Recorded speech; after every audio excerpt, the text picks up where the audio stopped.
ఒక ఇంట్లో ఒక తల్లి అన్నం వండిందంట. పిల్లలందరూ కూడా ఆకలితో ఎదురు చూస్తున్నాడు.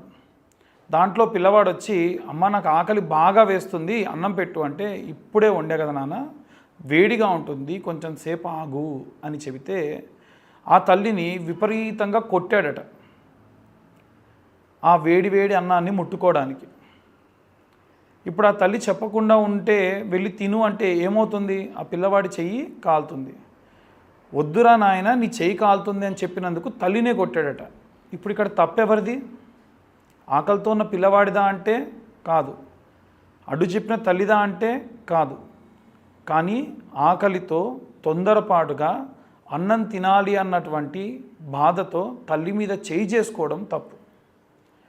అలాగే మన యొక్క హైందవ ధర్మంలో ఉన్నటువంటి దేవాలయాలలో ఉన్నటువంటి ధర్మాన్ని రక్షిస్తూ ఎల్లప్పుడూ కూడా నిత్యం దేవుణ్ణి కొలిచేటువంటి అర్చకులు కూడా దేవుళ్ళతో సమానులే అని వేదం చెబుతుంది. దేవుళ్ళతో సమానం కాకపోయినా ఒక తల్లిలా చూడాలి.